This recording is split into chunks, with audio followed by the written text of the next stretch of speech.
എല്ലാവർക്കും മിനി മുംബൈ വ്ളോഗ്സിലേക്ക് സ്വാഗതം. ഞങ്ങൾ മുംബൈയിൽ നിന്ന് ഡൽഹിയിലേക്ക് പോവുകയാണ്. അപ്പോൾ ഞങ്ങൾ എയർപോർട്ടിലാണ്, ഫ്ലൈറ്റ് കയറാൻ പോവുകയാണ്. മുംബൈയിൽ നിന്ന് ഡൽഹിയിലേക്ക് ഏകദേശം 2 മണിക്കൂർ യാത്ര മാത്രമേ ഉള്ളൂ. മുംബൈയിൽ നിന്നും കേരളത്തിലോട്ട് പോകുമ്പോഴും 2 മണിക്കൂർ യാത്ര മാത്രമേ ഉള്ളൂ. അപ്പോൾ എനിക്കും നല്ല ക്ഷീണം ഉണ്ടായിരുന്നു. അതുകൊണ്ട് ഞാൻ നല്ലപോലെ കിടന്നുറങ്ങി. 2 മണിക്കൂർ കഴിഞ്ഞതുകൂടി ഞാൻ അറിഞ്ഞില്ല. ഇപ്പോൾ ഞങ്ങൾ ഇന്ദിരാഗാന്ധി ഇൻ്റർനാഷണൽ എയർപോർട്ടിലെത്തി. ഡൽഹി ഞാൻ ഒരിക്കലും വന്നിട്ടുണ്ടെങ്കിലും എനിക്ക് വെളിയിലത്തെ കാഴ്ചകളൊന്നും കാണാൻ പറ്റിയിട്ടില്ല. പിന്നെ ഞങ്ങൾ ഡൽഹിയിലെത്തി.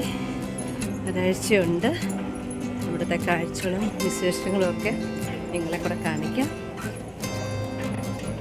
അപ്പം നിങ്ങളും എൻ്റെ കൂടെ ഡൽഹിയിലേക്ക് യാത്രയാണ് കേട്ടോ. ഡൽഹി ഞാൻ ആദ്യമായിട്ടാണ് വരുന്നത്. അപ്പം എൻ്റെ ആദ്യത്തെ കാഴ്ചയായതുകൊണ്ട് ഞാൻ എൻ്റെ ആദ്യത്തെ കാഴ്ചയിൽ എന്തൊക്കെ കാണിക്കുന്നത് നിങ്ങളെയും കാണിക്കാം. പിന്നെ ഒരാഴ്ച ഞാൻ ഡൽഹിയിലെ കാഴ്ചകളാണ് നിങ്ങളെ കാണിക്കാൻ പോകുന്നത്. അപ്പം ഇത് ഞങ്ങൾ വന്ന ഹോട്ടലിൻ്റെ താഴെയാണ്. ഭക്ഷണം കഴിക്കാൻ വേണ്ടി വന്നതാണ്.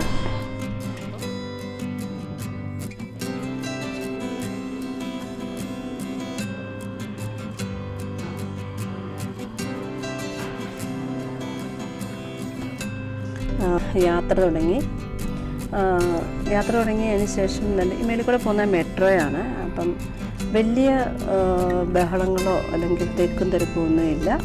ഇപ്പോൾ സമയം എനിക്ക് തോന്നുന്നു ഏകദേശം 12 മണിയായി. അപ്പം ഞങ്ങളിപ്പം ചാണക്യപുരി എന്ന് പറയുന്ന സ്ഥലത്തോട്ടാണ് പോകുന്നത്. അപ്പോൾ നമ്മുടെ ഇന്ത്യയുടെ ഫ്ലാഗ് തന്നെ ഇങ്ങനെ പറന്നടിക്കുന്നു.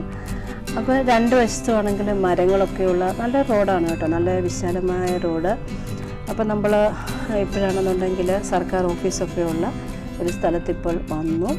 ഇപ്പോൾ 2 വശത്ത് ഈ മരങ്ങളൊക്കെ ഉള്ളത് കൊണ്ടാവാം ഇവിടെ വലിയ ചൂടൊന്നും അനുഭവപ്പെടുന്നില്ലായിരുന്നു. ചൂട് ഉണ്ടെങ്കിലും നല്ല തണുത്ത കാറ്റുണ്ടായിരുന്നു.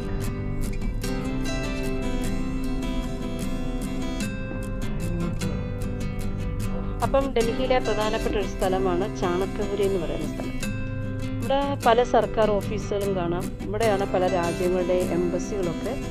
അപ്പം ഓൾമോസ്റ്റ് എല്ലാ രാജ്യങ്ങളുടെ എംബസികളും ഇവിടെ തന്നെയാണ്. ഇപ്പം നമ്മളിവിടെ ആദ്യം കാണുന്നത് പോളണ്ട് എംബസിയാണ് ഇപ്പോൾ ഇവിടെ കാണുന്നത്. ഒത്തിരി ഏക്കർ സ്ഥലം ഈ എംബസികൾക്ക് വേണ്ടി ഇവിടെ ഉണ്ട്. എംബസി എന്ന് പറയുമ്പോൾ ഒരു രാജ്യത്തിൻ്റെ മറ്റു രാജ്യത്തിലേക്കുള്ള ഔദ്യോഗിക ഓഫീസാണ്. പാസ്പോർട്ട്, വിസ, മറ്റ് ആവശ്യങ്ങളെല്ലാം ഇവിടെ ചെയ്യാം. അവിടെ തന്നെ Japan, Canada, America, UK, France, Australia, China, പാകിസ്ഥാൻ്റെ വരെ എംബസികളുണ്ട്. എല്ലാത്തിൻ്റെയും ഫ്ലാഗുകൾ ഇവിടെ കൊടുത്തിട്ടുണ്ട്. അവിടെ തന്നെ 2 വശത്തുമാണെങ്കിലും മരങ്ങളും ഒക്കെയുള്ള നല്ല രസമുള്ള സ്ഥലമാണ് കേട്ടോ. കാണാൻ തന്നെ നല്ല കളറിലുള്ള മരങ്ങളും ഒക്കെയുള്ള സ്ഥലങ്ങളാണ്. അവിടെ തന്നെ 2 രാജ്യങ്ങൾ തമ്മിലുള്ള ബന്ധം നിലനിർത്താനും എംബസി വളരെ പ്രധാനമാണ്. ഇവിടെ കാറൊന്നും നിർത്താൻ അലോഡല്ലാത്തതിനാൽ ഞങ്ങൾ കാറിലിരുന്ന് കണ്ടതേ ഉള്ളൂ. അതുപോലെ തന്നെ സുരക്ഷ വളരെ കർശനമായിട്ടുള്ള ഏരിയയാണ്. എല്ലാ സ്ഥലങ്ങളിലും സെക്യൂരിറ്റി ഉണ്ട്. റോഡുകളും വളരെ ക്ലീനും ശാന്തവുമാണ്. Of Canada on your left side. And look at these wheels.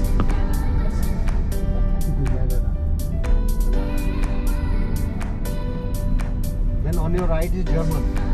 അപ്പോൾ ഇത് ജർമ്മൻ എംബസിയാണ് നമ്മുടെ ലെഫ്റ്റ് സൈഡിൽ കാണുന്നത്. അവിടെ തന്നെ ഈ നീല ബോർഡിൽ കാണിച്ചു വെക്കുന്നതെല്ലാം അതിൻ്റെ പേര് എഴുതി വെച്ചിട്ടുണ്ട്. നെതർലാൻഡ് എംബസിയാണ് അവിടെ കാണുന്നത്.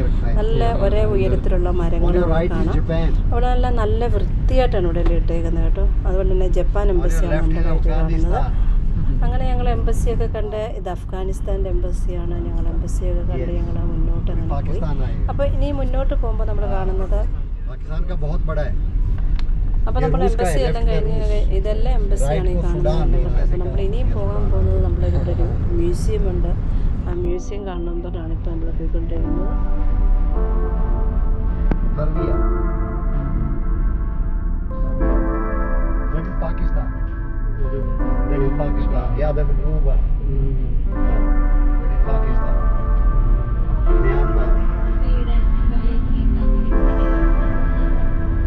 ये वाले पेड़ लगाने हैं वो वहाँ पे, ये वाले पेड़ लगाने हैं वहाँ पे, ये फ्रांस,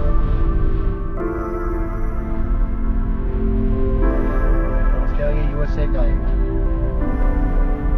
this is US, ये अमेरिका का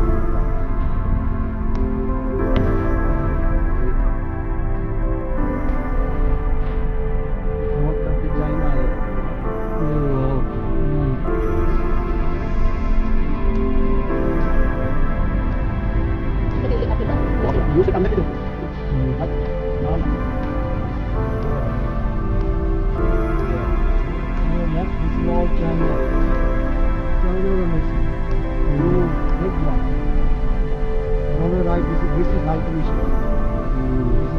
സുരക്ഷ എന്ന് പറയുന്നത് വളരെ കർശനമായിട്ടുള്ള ഒരു ഏരിയയാണ്.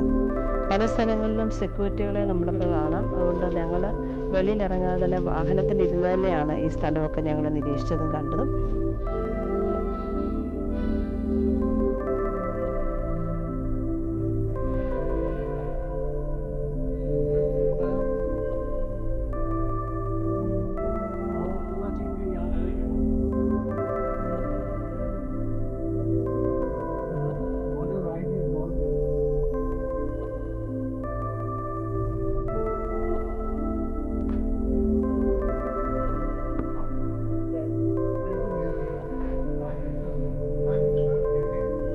അതുപോലെ തന്നെ നമ്മളിനി നേരെ പോകുന്നത് പ്രൈം മിനിസ്റ്ററിൻ്റെ ഒരു മ്യൂസിയം കാണാനാണ്. ഇത് ഇന്ത്യയിലെ എല്ലാ പ്രൈം മിനിസ്റ്ററിനെ കുറിച്ചുള്ള ഒരു മ്യൂസിയമാണ്. ഈ മ്യൂസിയം സ്ഥിതി ചെയ്യുന്നത് തീൻമൂർത്തി എന്ന് പറയുന്ന സ്ഥലത്താണ്. ഇത് ഇന്ത്യയുടെ ആദ്യ പ്രൈം മിനിസ്റ്റർ ആയിരുന്ന ജവഹർലാൽ നെഹ്റുവിൻ്റെ റെസിഡൻസ് ആയിരുന്നു. ഇപ്പോൾ അതൊരു മോഡേൺ മ്യൂസിയമായി മാറ്റിയിട്ടുണ്ട്. ഇനി നമ്മൾ ദൂരെ കാണുന്ന അതെന്ന് പറയുന്ന രാഷ്ട്രപതി ഭവനാണ്. നമ്മുടെ പ്രസിഡന്റ് ഇരിക്കുന്ന സ്ഥലമാണ്. അപ്പം ഇത് ഇന്ത്യയുടെ രാഷ്ട്രപതിയുടെ ഒരു ഔദ്യോഗിക ഒരു വസതിയാണ്. ഡൽഹിയിലെ ഏറ്റവും പ്രധാനപ്പെട്ട കെട്ടിടങ്ങളിൽ ഒന്നാണിത്. ഈ കെട്ടിടം പഴയ കാലത്ത് ബ്രിട്ടീഷ് ഭരണകാലത്ത് ബ്രിട്ടീഷുകാർ നിർമ്മിച്ചതാണ്. ഇവിടെയാണ് ഇന്ത്യയുടെ രാഷ്ട്രപതി താമസിക്കുന്നത്. ഈ കെട്ടിടത്തിന് ചുറ്റും വലിയൊരു ഗാർഡൻ ഉണ്ട്. അതിനെ മുഗൾ ഗാർഡൻ എന്നാണ് വിളിക്കുന്നത്. ആ വഴി നമുക്ക് ഇവിടെ വരെ പോകാൻ അനുവാദമുള്ളൂ. നമുക്ക് അങ്ങോട്ട് പോകാൻ അനുവാദം ഇല്ലാത്തതിനാൽ സുരക്ഷയും വളരെ കർശനമാണ്. പട്ടാളക്കാരൊക്കെ നിൽക്കുന്നുണ്ട്. അതുകൊണ്ട് നമുക്ക് അങ്ങോട്ട് പോകാൻ അനുവാദമില്ല. രാജ്യത്തിൻ്റെ വലിയ തീരുമാനങ്ങളൊക്കെ എടുക്കുന്ന സ്ഥലമാണ് എന്ന് നമുക്ക് പറയാം. അതുപോലെ തന്നെ ഞാൻ ഡൽഹിയിൽ പോയപ്പോൾ പല ഇമ്പോർട്ടൻറ്റ് സ്ഥലങ്ങളും കണ്ടു. അതിൽ മിനിസ്റ്റേഴ്സിൻ്റെ വീടും അതുപോലെ തന്നെ ജഡ്ജിമാരുടെ ഹൗസും ഒക്കെ ഉള്ള ഏരിയയിൽ കൂടിയാണ് ഞങ്ങൾ പോയത്. പക്ഷേ അതുമായി ബന്ധപ്പെട്ട വീഡിയോസ് ഞാനിവിടെ അപ്ലോഡ് ചെയ്യുന്നില്ല. കാരണം അതൊക്കെ ഫുൾ സെക്യൂരിറ്റി ഉള്ള ഒരു ഏരിയയാണ്. അതുപോലെ തന്നെ പ്രൈം മിനിസ്റ്ററിൻ്റെ റെസിഡൻസ് സ്ഥിതി ചെയ്യുന്ന ലോക് കല്യാൺ മാർഗ് എന്ന് പറയുന്ന സ്ഥലത്താണ്. ആ ഏരിയ മുഴുവനും വളരെ ഹൈ സെക്യൂരിറ്റി സോണാണ്. ഞാൻ പ്രൈം മിനിസ്റ്ററിൻ്റെ ഹൗസ് നേരിട്ട് കണ്ടില്ലെങ്കിലും പക്ഷേ ആ റോഡിൽ കൂടി ആ ഏരിയയിൽ കൂടി നമ്മൾ പോയി റോഡ് വ്യൂ ഒക്കെ കണ്ടു. അവിടെയൊക്കെ പോകുമ്പോൾ തന്നെ നമുക്കൊരു ഡിഫറെൻറ്റ് ഫീലിംഗ് ആണ് തോന്നുന്നത്. എല്ലായിടത്തും മിലിറ്ററി സെക്യൂരിറ്റിയും CCTV ക്യാമറയും ചെക്കിംഗ് പോയിൻറ്റ്സും ഒക്കെ കാണാം. ഇത് നമ്മുടെ രാജ്യത്തിൻ്റെ ഏറ്റവും ഇമ്പോർട്ടൻറ്റ് പേഴ്സൺ താമസിക്കുന്ന അല്ലെങ്കിൽ ഇമ്പോർട്ടൻറ്റ് കാര്യങ്ങളൊക്കെ നടക്കുന്ന ഒരു സ്ഥലമാണ്. അതുകൊണ്ട് സെക്യൂരിറ്റി എന്ന് പറഞ്ഞാൽ വളരെ സ്ട്രോങ് ആയിട്ടുള്ള സ്ഥലമാണ്. ഈ ഏരിയ കാണുമ്പോൾ നമുക്ക് നമ്മുടെ ഇന്ത്യയുടെ ഇമ്പോർട്ടൻസും സെക്യൂരിറ്റിയും എല്ലാം നമുക്ക് മനസ്സിലാക്കാൻ സാധിക്കും. ഒരു യൂട്യൂബ് ചാനലിന് വേണ്ടി കണ്ടന്റ് എടുക്കുമ്പോൾ പ്രൈവസി, സെക്യൂരിറ്റി എന്നിവ റെസ്പെക്റ്റ് നമ്മൾ ചെയ്യണമെന്ന് ഉള്ള ബോധ്യം എനിക്കുള്ളത് കൊണ്ടും സേഫ്റ്റിയാണ് ഫസ്റ്റ് പ്രയോറിറ്റി എന്ന് എനിക്ക് തോന്നിയതിനാൽ ഞാൻ എടുത്ത വീഡിയോ ഒന്നും ഇവിടെ ഷെയർ ചെയ്യുന്നില്ല. നിങ്ങൾക്കത് മനസ്സിലാകുമെന്ന് കരുതുന്നു. അപ്പോൾ നമ്മളിപ്പോൾ വന്നിരിക്കുന്ന ഡൽഹിയിലെ ഏറ്റവും മനോഹരവും സമാധാനപരമായ സ്ഥലമാണ് ലോട്ടസ് ടെമ്പിളിലാണ്. അപ്പം താമരയുടെ ആകൃതിയിൽ നിർമ്മിച്ചിരിക്കുന്ന ഒരു സ്മാരകമാണ് ഈ ലോട്ടസ് ടെമ്പിൾ. 1986 ലോട്ടസ് ടെമ്പിൾ പൊതുജനങ്ങൾക്ക് തുറന്നു കൊടുത്തത്. വെളുത്ത മാർബിൾ ഉപയോഗിച്ചാണ് ഈ കെട്ടിടം നിർമ്മിച്ചിരിക്കുന്നത്. നമ്മളപ്പം ലോട്ടസ് ടെമ്പിളിലോട്ട് പോകുമ്പോൾ നമുക്ക് നമ്മുടെ ഷൂ ചെരുപ്പോ ഒന്നും ഇടാനുള്ള അനുവാദമില്ല. നമ്മൾ ഇവിടെ തന്നെ ഒരു ബാഗ് തരുക. ബാഗിൽ നമ്മുടെ ഷൂ ഒക്കെ ഊരി അതിനകത്തിട്ടിട്ട് നമ്മളാണെന്നുണ്ടെങ്കിൽ അതവിടെ ഡിപ്പോസിറ്റ് ചെയ്യണം. നമുക്കൊരു ടോക്കൺ തരും. തിരിച്ചു വരുമ്പോൾ നമുക്ക് ടോക്കൺ കൊടുത്തിട്ട് നമ്മുടെ ചപ്പലൊക്കെ നമുക്ക് കളക്ട് ചെയ്യാവുന്നതാണ്. നല്ല രസമുണ്ട് ഇവിടെ നിന്ന് നോക്കുമ്പോൾ ഈ ലോട്ടസ് ടെമ്പിൾ കാണുമ്പോൾ. ആക്ച്വലി ഈ ലോട്ടസ് ടെമ്പിൾ എന്ന് പറയുമ്പോൾ ഇതൊരു ലോകപ്രശസ്തമായ ബഹായ് ആരാധനാലയമാണ്. ബഹായ് എന്ന് പറഞ്ഞാൽ ഞാൻ പഠിച്ചത് 19-ാം നൂറ്റാണ്ടിൽ ഇറാനിൽ ആരംഭിച്ച ഒരു മതമാണ്. ദൈവം ഒന്നാണെന്നും മനുഷ്യരെല്ലാം സമാനരാണെന്നും കാണിക്കുന്നതാണ് ഈ ബഹായ് എന്ന് പറയുന്ന ആരാധനാലയത്തിൽ അവരുദ്ദേശിക്കുന്നത്. ഇതൊരു പ്രത്യേക മതക്കാർക്കുള്ളതൊന്നുമല്ല. ഏത് മതക്കാരനും അകത്ത് കയറി നിശബ്ദമായി പ്രാർത്ഥിക്കാം. ഇവിടെ വിഗ്രഹങ്ങളോ പ്രത്യേക ആചാരങ്ങളോ ഒന്നും തന്നെ ഇല്ല. ഇവിടെ അങ്ങോട്ട് ഇറങ്ങുമ്പോൾ തന്നെ നമുക്ക് കാണാം ഇവിടെ രണ്ട് വശത്തും രണ്ട് പോണ്ടാണ്.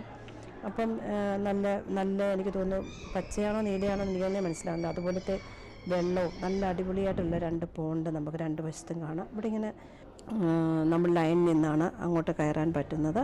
അപ്പോൾ നമ്മളിവിടെ വന്ന് ലൈനൊക്കെ നിന്ന് നമ്മുടെ അകത്തേക്ക് കയറാൻ പ്രവേശിക്കുന്നതിന് മുമ്പ് അവരൊരു പറയും നമ്മളോട് അവിടെ വീഡിയോയോ ഫോട്ടോ ഒന്നും എടുക്കില്ലെന്ന്. അപ്പോൾ അതൊക്കെ നമ്മൾ കേട്ടതിന് ശേഷം നമ്മൾ അകത്ത് കയറി ഫോട്ടോയും വീഡിയോ ഒക്കെ എടുക്കാനുള്ള ഒത്തിരി ത്രില്ലിലായിരുന്നു ഞാൻ. പക്ഷേ ഒന്നും എടുക്കാൻ സാധിച്ചില്ല. അകത്ത് പ്രവേശിച്ചു കഴിഞ്ഞാൽ വളരെ ശാന്തവും ആത്മീയമായ ഒരു അന്തരീക്ഷമാണ്. ആരും ഉച്ചത്തിൽ സംസാരിക്കാറില്ല. നമ്മുടെ പള്ളിയിലൊക്കെ പോലെ തന്നെ അവിടെ ബെഞ്ചുകൾ ഇട്ടിട്ടുണ്ട്. ആ ബെഞ്ചിൽ അവിടെ ഇരുന്ന് പ്രാർത്ഥിക്കുകയോ അല്ലെങ്കിൽ നമുക്ക് ധ്യാനിക്കുകയോ ഒക്കെ ചെയ്യാം.